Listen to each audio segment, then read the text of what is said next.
If your child is under 5 and you're constantly wondering whether you're being too soft, too strict, or doing it all wrong, I need you to hear this clearly in the next 30 seconds.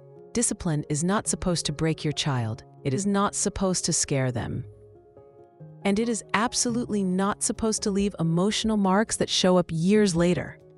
If your discipline strategy relies on fear, yelling, threats, or control, it may stop behavior in the moment, but it is quietly shaping your child's brain in ways you don't intend. And that matters. Most parents discipline from desperation, from exhaustion, from the belief that if they don't stop the behavior now, they're failing. But toddlers and preschoolers are not miniature adults. Their brains are not capable of the self-control we expect from them. The part of the brain responsible for impulse control, emotional regulation, and logical reasoning is still under heavy construction. When you discipline a child under 5, you are not correcting a finished system. You are wiring a developing one.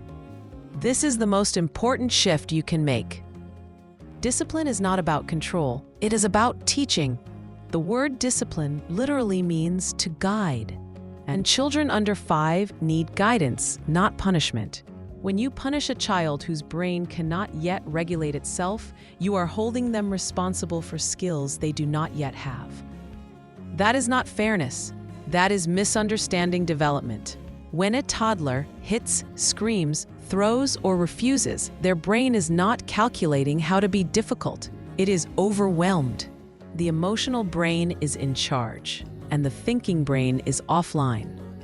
In those moments, your child is not choosing chaos. They are experiencing it. And if you respond with threat, fear, or humiliation, the brain does not learn. It defends. This is where so many well-meaning parents go wrong. They think discipline means stopping the behavior.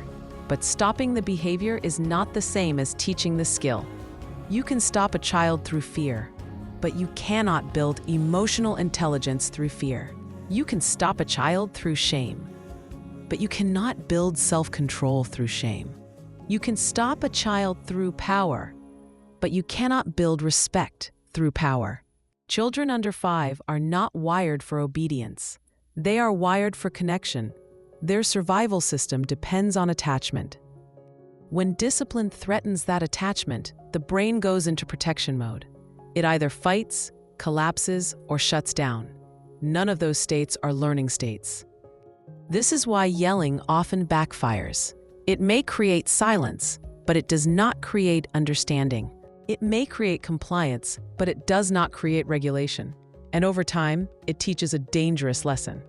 It teaches that emotions are unsafe, that mistakes lead to disconnection, that power is how problems are solved. Discipline done right does the opposite. It teaches that limits exist within safety, that emotions can be held, that mistakes are part of learning, that guidance is firm but kind, that boundaries do not equal rejection. This is not permissive parenting. This is neurological parenting. Because the goal is not a quiet child, the goal is a regulated child. The goal is not obedience. The goal is internal self-control. And those are built through repetition, modeling, and emotional safety, not through fear. Before we go any further, if this is already changing how you see discipline, take a second to like this video and leave a comment telling me how old your child is. And if you want deeper tools, real scripts, and early access to upcoming content, this channel also has a membership with 2 levels that unlock exclusive and preview materials for parents who want to go beyond surface advice. Make sure you're subscribed to the Parenting Blueprint so you don't miss what's coming next. Because when you discipline a child under 5, you are not shaping behavior. You are shaping a brain, and that deserves a different approach. One of the biggest myths in parenting is that ignoring bad behavior will make it go away. In reality, what is ignored is often repeated, and what is repeated becomes wired. The brain learns through patterns. When a child hits and nothing happens, the brain logs, "This works." When a child screams and gets attention, the brain logs, "This is effective." Children are not manipulating. They are learning. And learning happens whether we intend it or not. But here's the critical distinction. Correcting behavior does not mean punishing the child. It means guiding the brain. A child under 5 does not yet have the neural wiring to control impulses, manage frustration, or pause before acting. Those skills develop slowly through experience.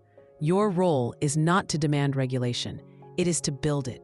This is why timing and tone matter more than words. When a child is in emotional overload, the thinking brain is offline. You can explain, you can reason, you can lecture, but none of it will land. The brain is in survival mode, and survival mode does not learn. It protects. Discipline that works starts with regulation, not correction.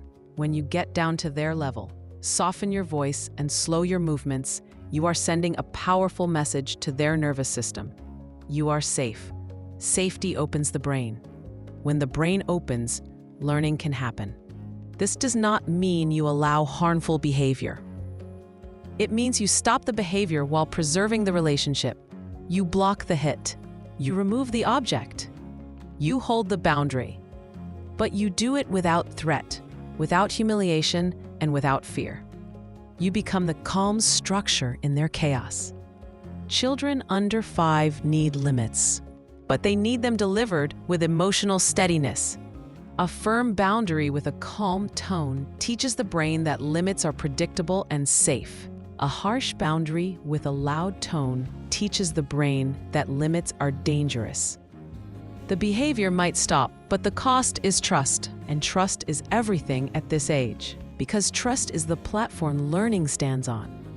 Another common mistake is expecting immediate compliance.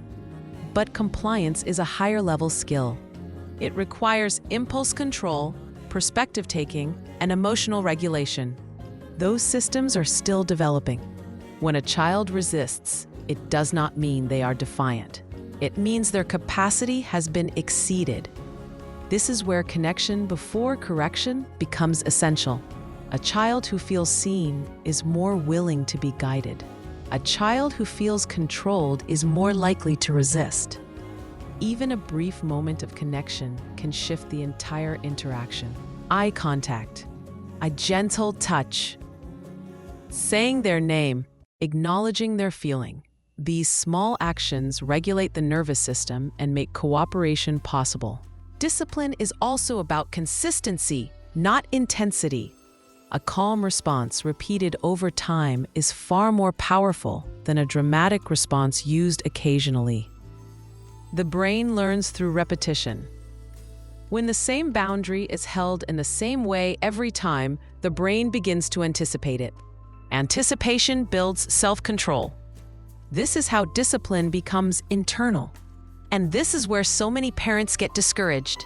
They try something once. It doesn't work. They assume it's ineffective. But the brain needs practice. Just like walking, talking, and eating, regulation takes time. Every calm correction is a rep. Every gentle boundary is a rep. And over time, those reps build skill. The question is not, did it work today? The question is, what am I wiring? Because every interaction is teaching something. Either that emotions are dangerous, or that emotions are manageable. Either that power controls, or that connection guides. Discipline is not about winning. It is about shaping. And when you discipline without breaking your child's spirit, you are doing something extraordinary. You are teaching them that they can make mistakes and still be loved, that they can struggle and still be safe, that they can be guided without being shamed. That is not weakness. That is strength. And it is exactly what builds emotionally strong children. One of the most damaging misunderstandings in early discipline is the idea that a child needs to be broken in order to behave. That compliance equals success. That strong will needs strong force. But when you look at this through the lens of child psychology and neuroscience, you see something very different. You see a developing brain that is learning how to be human, learning how to handle frustration, learning how to wait, learning how to live in a world that does not always give them what they want. Discipline is the training ground for these skills, not the battlefield. Children under 5 are not resisting you. They are resisting the feeling of being told no, the feeling of being interrupted, the feeling of being overwhelmed. When you punish the child instead of guiding the feeling, the lesson becomes, my emotions are wrong. Over time, that doesn't create better behavior. It creates either anxiety or aggression. Both are forms of dysregulation. Real discipline builds from the inside out. It teaches the brain how to pause, how to consider, how to recover. This is why emotional coaching is so powerful. When you name what they are feeling, you are giving their brain language for experience.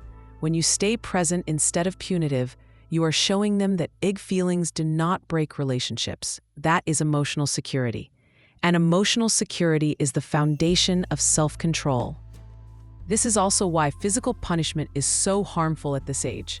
It teaches the brain that power equals safety, that fear equals compliance, that love is conditional. The behavior might stop, but the nervous system is injured, and the child does not learn regulation. They learn suppression. Suppressed emotions do not disappear. They come out later as anxiety, anger, or shutdown. Discipline that preserves a child's spirit does 3 things. It protects the relationship, it builds skill, and it teaches boundaries. All 3 can exist at the same time. You can stop the behavior, you can hold the limit, and you can stay emotionally connected. This is not soft, this is skilled. It also requires that we manage ourselves, because the greatest predictor of how a child will regulate is how their parent regulates. When you stay grounded in the storm, you teach the brain that storms pass. When you become the storm, you teach the brain that chaos is dangerous. This is not about being calm all the time. That's impossible. It's about repairing when you're not, saying, I'm sorry I yelled, let's try again. That one sentence teaches accountability, safety, and resilience in a way no punishment ever could. Over time, this approach builds something extraordinary. A child who can tolerate frustration. A child who can recover from mistakes.